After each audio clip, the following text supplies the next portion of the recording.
नमस्कार मेरे प्यारे बच्चों, स्वागत करती हूँ एक बार फिर से अपने channel learn Hindi with Gurmeet ma'am. तो बच्चों, आज मैं मधुश्री हिंदी पाठमाला मधुबन पब्लिकेशन से कक्षा 8 की पुस्तक से एक कविता बूढ़ी पृथ्वी का दुख लेकर उपस्थित हुई हूँ। बच्चों, इसके पहले हम इसी पाठ की एक कविता मैंने कहा पेड़ तुम इतने बड़े हो, ये हम पढ़ चुके हैं पिछली वीडियो में, और आज हम पढ़ेंगे बूढ़ी पृथ्वी का दुख।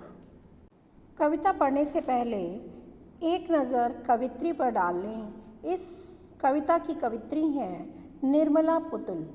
तो बच्चों, निर्मला पुतुल का जन्म 6 मार्च 1972 को झारखंड के दुमका जिले में एक संथाली परिवार में हुआ। वे संथाली भाषा की प्रसिद्ध कवित्री हैं और सामाजिक कार्यकर्ता भी हैं। विलुप्त होती आदिवासी सभ्यता और संस्कृति के संरक्षण और संवर्धन के लिए निरंतर प्रयासरत हैं, जो उनकी रचनाओं में भी नज़र आता है। नगाड़े की तरह बजते शब्द और अपने घर की तलाश में उनकी प्रमुख रचनाएं हैं। प्रस्तुत कविता आधुनिक सभ्यता के संदर्भ में होने वाले विकास और प्रगति पर कई प्रश्न उठाती है। बच्चों, ये कविता एक संवेदनशील कविता है जिसमें मानवीकरण अलंकार का प्रयोग किया गया है। बताया गया है कविता में कि प्रकृति से प्रेम करना चाहिए, उसकी संवेदना को, उसकी भी अपनी संवेदनाएं होती हैं, उसकी संवेदनाओं को समझना चाहिए, महसूस करना चाहिए। तो इस कविता में मानवीकरण अलंकार का प्रयोग है क्योंकि कवित्री जो है वो धरती से, पृथ्वी से बातचीत कर रही है और इसमें पृथ्वी की पीड़ा को, उसके दुख को, व्यथा को स्पष्ट किया गया है। और साथ ही साथ मानव में मानवता अब नहीं बची है, अर्थात मनुष्य जो है संवेदनशील हो गया है, संवेदनहीन हो गया है प्रकृति के प्रति। उसे कोई फ़र्क नहीं पड़ता है यदि पेड़ों का नाश होता है, नदियाँ प्रदूषित होती हैं, उसको कोई फ़र्क नहीं पड़ता है, ये बताया गया है।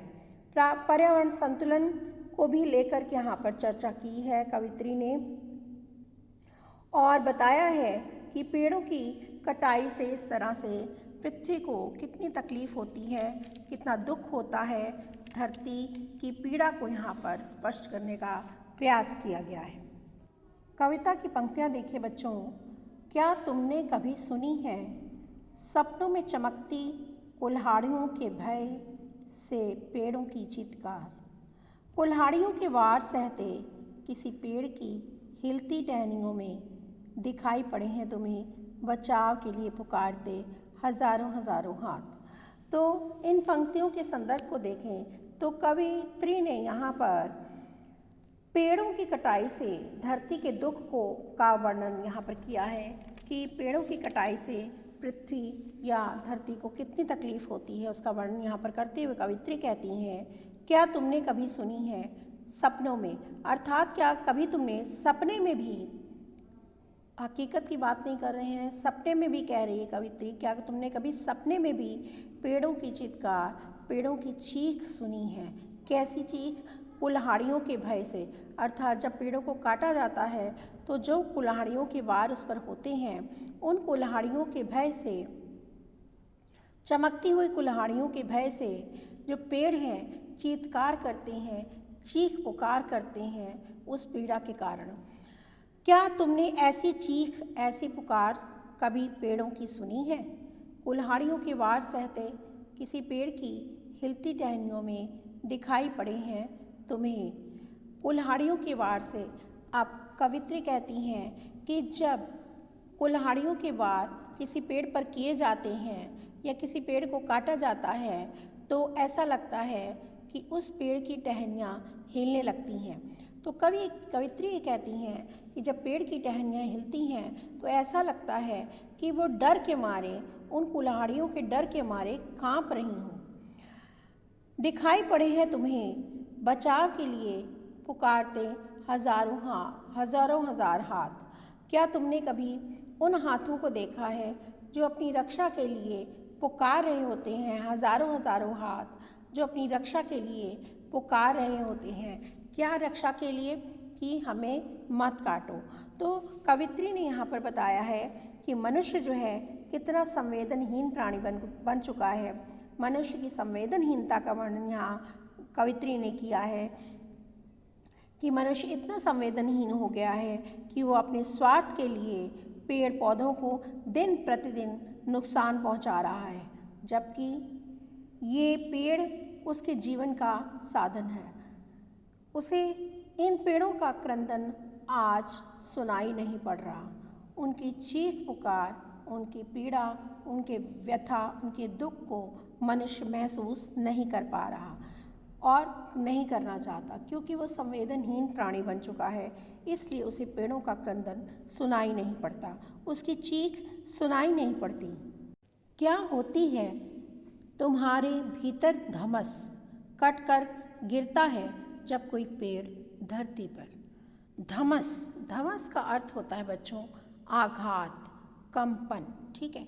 तो इसका संदर्भ ये होगा कि पेड़ों के कटने का जो दर्द है और इस धरती पर जो नदियों प्रदूषित हो रही हैं, जो उनकी बात जो है, उनकी व्यथा, उनकी पीड़ा को यहाँ इन पंक्तियों में प्रस्तुत किया है कवित्री ने। कवित्री कहती हैं कि यदि पेड़ों को काटा जाता है, क्या होती है तुम्हारे भीतर की धमस, कट कर गिरता है कोई पेड़ धरती पर। जब कोई पेड़ काटा जाता है तो वो धरती पर गिरता है तो उसको कितना दर्द होता है, और वे भी रोते होंगे, चीख पुकार करते होंगे। क्या तुमने उस चीख पुकार को, उस धमस को, उस आघात को, उस कंपन को महसूस किया है? क्या होती है तुम्हारे भीतर धमस, कट कर गिरता है जब कोई पेड़ धरती पर। क्या तुमने उस कंपन को, उस धमस को महसूस किया है? सुना है कभी रात के सन्नाटे में, अंधेरे में मुंह ढाँप किस कदर रोती हैं नदियाँ। नदियों के प्रदूषण की बात करते हुए कवित्री कहती हैं कि नदियों को प्रदूषित करने पर वह किस प्रकार तकलीफ़ का अनुभव करती हैं। क्या तुमने इसके बारे में कभी सोचा है? अब यहाँ पर कवित्री कहती हैं कि सुना है, क्या तुमने कभी सुना है कि किस प्रकार से रात के सन्नाटे में, अंधेरे में मुंह ढाँप कर, ढाँपना यानी ढक कर, मुंह ढक कर, अपने मुंह को ढाँप करके किस प्रकार से नदियाँ रोती होंगी और अपनी पीड़ा को व्यक्त करती होंगी। क्या तुमने नदियों और इस प्रकार प्रदूषित नदियों और पेड़ों की व्यथा को सुना है और महसूस किया है? क्या तुमने पेड़ों के इस प्रकार से, पेड़ों के कटने पर धरती के कंपन को, आघात को, तकलीफ़ को महसूस किया? क्या तुमने नदियों के रोने को सुना कभी? तो यहाँ पर जो कवियत्री हैं वो कहती हैं कि मनुष्य की संवेदनहीनता के कारण वह नदियों का इस प्रकार से प्रदूषित करना उसे कुछ समझ में नहीं आता है। वो किस प्रकार से नदियों को प्रदूषित करता चला जा रहा है और अपने पैरों पर आप ही कुल्हाड़ी मार रहा है, किस प्रकार से पेड़ों को काट रहा है और अपने जीवन को स्वयं ही खतरे में डाल रहा है। आगे देखिए, इस घाट अपने कपड़े और मवेशी धोते, सोचा है कभी कि उस घाट पी रहा होगा कोई प्यासा पानी, या कोई स्त्री चढ़ा रही होगी किसी देवता को अर्घ्य। तो इसमें देखिए कि ये पंक्तियाँ जो हैं बता रही हैं कि मनुष्य की स्वार्थी प्रवृत्ति को बता रही हैं और मनुष्य किस प्रकार से पानी या जल के महत्व को कम आंक रहा है, अर्थात उसका सम्मान नहीं करता है, किस प्रकार से प्रकृति से के साथ दुर्व्यवहार कर रहा है, उसका वर्णन कवित्री ने यहाँ पर किया है। तो देखिए, इस घाट अपने कपड़े और मवेशी धोते सोचा है कि कभी उस घाट पी रहा होगा कोई प्यासा पानी। तो जब जल जो है मनुष्य के लिए बहुत ही महत्वपूर्ण वस्तु है। जल के बिना जीवन नहीं है, मतलब अर्थात जल ही जीवन है। तो जब जल ही जीवन है तो मनुष्य को इसको बहुमूल्य वस्तु समझना चाहिए। लेकिन क्या कर रहा है मनुष्य, और किससे मिलता है जल? नदियों से मिलता है, और हम उन्हीं नदियों को प्रदूषित करते जा रहे हैं। ये है हमारे जीवन में जल का महत्व, ये जल की वैल्यू जो जीवन है हमारे लिए, ठीक है। तो कवित्री हमें याद दिलाती है कि जो नदियों की एक छोर पर अगर हम कोई मवेशी धोता है और कोई कपड़े धो रहा है तो उसी नदी के जल से उसी घाट में दूसरी ओर कोई प्यासा अपनी उसी पानी से प्यास बुझा रहा है तो क्या है, तो वो पानी उसके लिए क्या है, जहर बन जाता है। क्योंकि एक तरफ उस पानी में कपड़े धोए जा रहे हैं, मवेशियों को धोया जा रहा है, तो उस पानी को यदि कोई पिएगा तो वो उसके लिए जहर है। तो दूसरी तरफ कोई स्त्री यदि उसी जल से किसी देवता को अर्घ दे रही होती है तो यहाँ पर जो धार्मिक क्रियाएं भी हैं हमारी उसी जल से जुड़ी हुई हैं, उसी जल से हम करते हैं।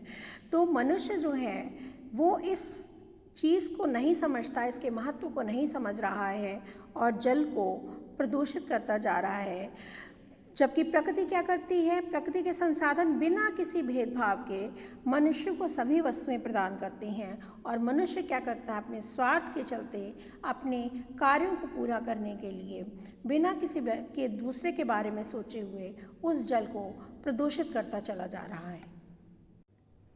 कभी महसूस किया है किस कदर दहलता है मौन समाधि लिए बैठे पहाड़ का सीना, सुनाई पड़ी है कभी भरी दोपहरी में हथौड़ों की चोट से टूटकर बिखरते पर पत्थरों की चीख।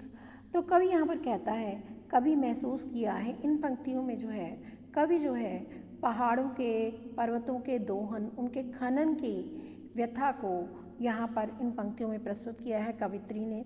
तो कवित्री कहती है कि जो पहाड़ वर्षों से स्थिर खड़े हैं, वर्षों से स्थिर खड़े हैं, शांत खड़े हुए हैं, और कैसे खड़े हैं उनकी तुलना करी गई है मौन समाधि लिए बैठे पहाड़ का सीना।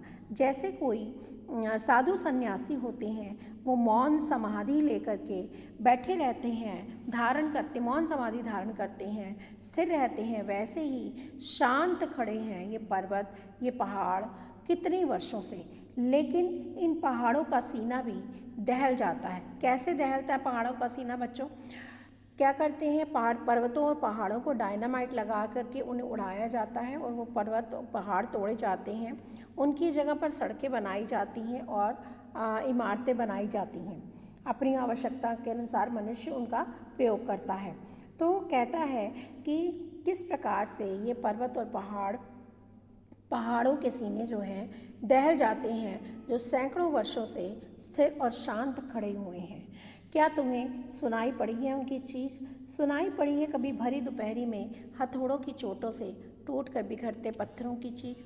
क्या तुम्हें, जब इन पर्वतों, कवित्री अब ये प्रश्न करती है कि मनुष्य से कि क्या दोपहर की कड़ी धूप में जब हथौड़ों की चोट उन पहाड़ों पर पड़ती है, उन पहाड़ों को तोड़ने के लिए, या उन पहाड़ों को तोड़ा जाता है, उन पत्थरों को तोड़ा जाता है हथौड़ों से, तो उन पत्थरों की चीख आपको सुनाई पड़ती है?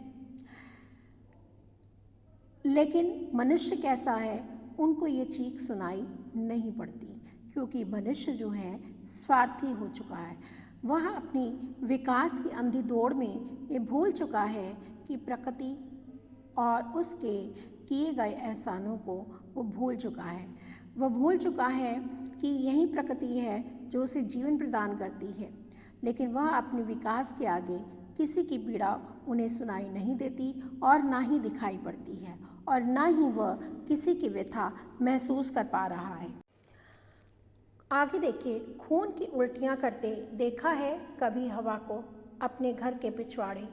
अब यहाँ पर जो कवित्री हैं वो वायु प्रदूषण पर बात कर रही हैं कि वायु प्रदूषण और पृथ्वी की सहनशीलता के भी बारे में बता रही हैं कि पृथ्वी कितनी सहनशील है, और इसे बूढ़ी पृथ्वी के रूप में उन्होंने दर्शाते हुए बताया है कि आज कारखानों के कारण और गाड़ियों के कारण जो है हवा इतनी प्रदूषित हो चुकी है। तो कवित्री ने इस प्रदूषित हवा को कहा है, ये जो हवा जो है प्रदूषण उगल रही है उसे कहा है, उसे खून की उल्टियाँ करना कहा है। तो हवा इतनी गंदी हो चुकी है, इतनी प्रदूषित हो चुकी है कि हवा, ऐसा प्रतीत हो रहा है कि हवा खून की उल्टियाँ कर रही है, अर्थात हवा जो है प्रदूषित कणों को, अपनी गंदगी को जो है उगल रही है। कवित्री कहती है कि यदि आपने अपने घर, अपने घर के पिछवाड़े, अपने घर के पिछवाड़े को कभी तुमने देखा हो तो तुम्हें ज्ञात होगा कि पहले घर का पिछवाड़ा एक हरा भरा कोना होता था, जिसमें हम आकर के शांति और सुकून का अनुभव करते थे। लेकिन आज यहाँ की हवा भी गंदगी के कारण प्रदूषित हो चुकी है। तो कवि जो है वो धरती से पूछ रही है, क्या पूछ रही है? धरती पूछती है कि मानव जीवन की इस भाग दौड़ की ज़िंदगी में, इस व्यस्त ज़िंदगी में, जीवन में थोड़ा सा समय निकालकर कभी इस बूढ़ी पृथ्वी से तुमने बतियाया है, अर्थात बात की है, इसके बारे में कभी कुछ सोचा है या इसके साथ बैठ कर के 2 पल सुकून के बिताए हैं? कभी शिकायत न करने वाली गुमसुम बूढ़ी माँ पृथ्वी से उसका दुख। तो कवित्री ये कहती है कि मनुष्य से ये पूछती है कि कभी ना शिकायत करने वाली ये जो बूढ़ी पृथ्वी है कभी शिकायत नहीं करती है, ठीक है। कभी ना शिकायत करने वाली बूढ़ी पृथ्वी जो है ये हमेशा गुमसुम रहती है। और बूढ़ी पृथ्वी को क्या दुख है किसी ने इससे कभी नहीं पूछा। अब इसकी तुलना जो है कवित्री ने बूढ़ी माँ से की है। जैसे घर में बूढ़ी माँ होती है तो वह सभी का सुख चाहती है, सभी का भला चाहती है, सभी के भलाई के लिए काम करती है। वो चाहती है मेरे परिवार में सुख शांति बनी रहे। उसी तरह से वो अपनी कोई भी शिकायत नहीं, किसी भी दुख या पीड़ा का इजहार नहीं करती है और ना किसी को बताती है। उसी प्रकार से जो है पृथ्वी जो है, बूढ़ी पृथ्वी जो है, ये हमेशा हमारा भला चाहती है, हमें जीवन देती है और सब कुछ सहती है, लेकिन कभी भी शिकायत जो है मनुष्य से नहीं करती है। अब लेकिन कवित्री पूछती है कि हे मनुष्य, क्या तूने इस बूढ़ी पृथ्वी से, इस गुमसुम पृथ्वी से कभी उसके दुख, उसकी शिकायत के बारे में चर्चा की? कभी उससे तूने पूछा? अगर नहीं तो क्षमा करना, मुझे तुम्हारे आदमी होने पर संदेह है। अब कवित्री ये कहती है कि अगर तूने ये सब नहीं किया, क्या सब नहीं किया? तूने यदि कुल्हाड़ियों से भयभीत पेड़ों की पीड़ा को नहीं देखा, कुल्हाड़ियों से भयभीत टहनियों को कांपते हुए नहीं देखा, नदियों को मुंह छिपा करके, मुंह ढक करके रोते हुए नहीं देखा, पहाड़ों के सीने को दहलते हुए नहीं देखा, उन पर पड़ती हुई हथौड़ों की चोटों को महसूस नहीं किया है, हवाओं को उल्टियां करते हुए नहीं देखा है, गुमसुम बूढ़ी माँ बूढ़ी पृथ्वी की शिकायत को कभी नहीं सुना, उसके पास कभी नहीं बैठा, तो क्षमा करना, कवित्री कहती है तो क्षमा करना कि मुझे आपके मनुष्य होने पर संदेह है कि आप मनुष्य नहीं, वास्तव में आप पशु हैं, क्योंकि आप मनुष्य की ये विशेषता होती है कि उसमें संवेदनशीलता होती है, उसमें दूसरों के सुख दुख बांटने की क्षमता होती है जो पशु में नहीं होती है। और यदि अगर आप ये सब नहीं करते हैं, आपने ये सब कुछ नहीं देखा, नहीं महसूस किया दूसरे की पीड़ा को, दूसरे की व्यथा को, तो क्षमा करना, आप मनुष्य नहीं हैं, आप पशु हैं जिसमें कोई संवेदना नहीं है। तो बच्चों, ये था कविता का भावार्थ या अर्थ, जिसे आप समझ लीजिए। तो इस कविता में कवि ने पहाड़ों की, प्रकृति की पीड़ा को सही मायने में कहें तो प्रकृति की पीड़ा हो, चाहे पर्वत हो, पहाड़ हो, वन हो, धरती हो, सब की पीड़ा को, नदियाँ हो, उनकी पीड़ा को यहाँ पर व्यक्त किया है और बताया कि मनुष्य इसे महसूस नहीं कर रहा है, इसे महसूस करना ही नहीं चाहता, क्योंकि वह स्वयं विकास की अंधी दौड़ में दौड़ना चाहता है। और ये जो वनों की कटाई है, प्रदूषण की समस्या है, ये जो बढ़ती जा रही है, खनन की प्रक्रिया है, ये जो बढ़ती जा रही है, उससे हमारा अपना जीवन भी खतरे में आ जाएगा किसी दिन। तो इस कविता में यदि कला पक्ष और भाव पक्ष को देखें तो इस कविता में सरल और सहज खड़ी बोली का प्रयोग है भाषा के अंतर्गत, और बिंब योजना इस कविता में बहुत अच्छी दिखाई देती है। दृश्य बिंब है जिसमें सपनों में चमकती हुई कुल्हाड़ियाँ, बताया गया है इस पंक्ति में। बिंब है दृश्य बिंब। इसके बाद हिलती टहनियाँ, इसमें भी दृश्य बिंब है। खून की उल्टियाँ हवा के द्वारा करना, ये भी दृश्य बिंब है। और साथ में इसमें अलंकारों की बात करें तो इसमें मानवीकरण अलंकार का प्रयोग है, जिसमें जो है कवित्री बूढ़ी पृथ्वी के दुख को इस तरह से व्यक्त कर रही है और पृथ्वी को बूढ़ी अर्थात एक स्त्री के रूप में, एक बूढ़ी स्त्री के रूप में बताया गया है। तो यहाँ पर मानवीकरण अलंकार है बच्चों। साथ में कई जगह पर आपको अनुप्रास अलंकार यत्र तत्र मिल जाएगा, ठीक है। और मैं आपको बता दूँ, अनुप्रास अलंकार वर्ण की आवृत्ति होती है। और पुनरुक्ति प्रकाश अलंकार भी आपको मिलेगा, जैसे हजारों में पुनरुक्ति प्रकाश अलंकार है, यानी जहाँ पर शब्द रिपीट होता है बार बार। इसके साथ छंद की बात करें तो छंद यहाँ पर मुक्त छंद का प्रयोग हुआ है।